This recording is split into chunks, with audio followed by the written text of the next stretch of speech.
Hello everyone, welcome to my channel. I hope everyone is having a wonderful day. The studio lights glimmered warmly across the set of the morning spotlight, but nothing could have prepared anyone for the storm of raw emotion about to unfold.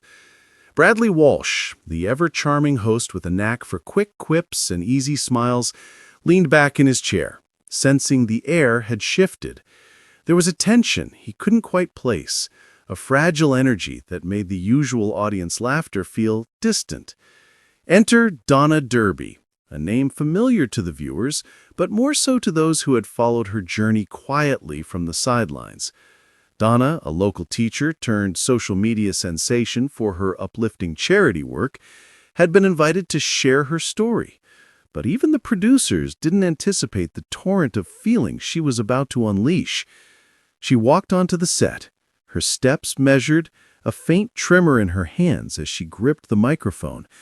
The audience, sensing the gravity in her expression, fell silent. Bradley's practiced smile faltered slightly. "Donna," he said gently, "it's wonderful to have you here. How are you feeling today?" Donna's voice wavered. "Honestly, I'm not sure anyone can be ready for a day like today," she began. Her eyes glistened under the studio lights, catching the reflection of thousands of eyes watching. "I've spent years trying to hold it together. I've smiled for photos, posted positivity online, taught my students to be strong, but today, I need to be honest." The words hung in the air like fragile glass, threatening to shatter. Donna's gaze flickered to the camera, to the millions of viewers at home. "I lost my brother last year. He wasn't just my sibling. He was my best friend, my anchor, and I promised him that I'd keep going, that I'd be the brave one. But there are nights, so many nights, when I can't hold it in anymore." At this point, even Bradley's usually unflappable demeanor cracked. He leaned forward, his hands clasped together, eyes wide. "Donna, I don't even know what to say," he admitted, his voice hushed. Donna paused, took a shaky breath, and then let herself go. "I want everyone watching to know this. Grief doesn't mean weakness. Tears don't mean failure. Feeling lost doesn't make you broken. It makes you human. And it's okay to let people in. It's okay to cry, live, breathe, and let it out." For a long moment, the only sound in the studio was the quiet sniffle of a few audience members.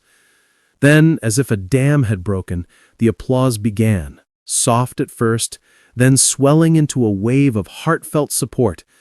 Donna's eyes shone with unshed tears, but a smile, small, fragile, yet fierce, formed on her lips. Bradley reached across the desk, a rare gesture of vulnerability for a man so used to controlling the spotlight. "Donna," he said, voice thick with emotion, "thank you. That was incredible. Brave. Inspiring. You've reminded all of us something important today." Donna nodded, her composure slowly returning.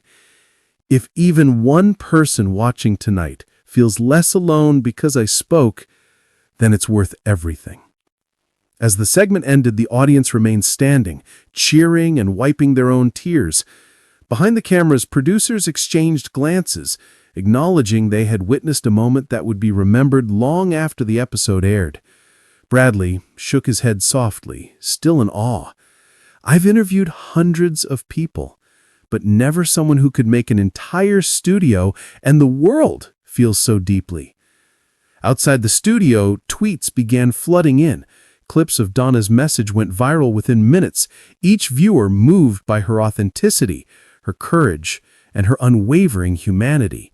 She had come to tell a personal story, and instead she left a mark on the hearts of millions.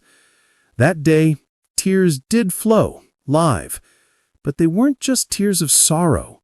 They were tears of connection, understanding, and hope. And Bradley Walsh, usually the one delivering the punchlines, was left silent, moved beyond words.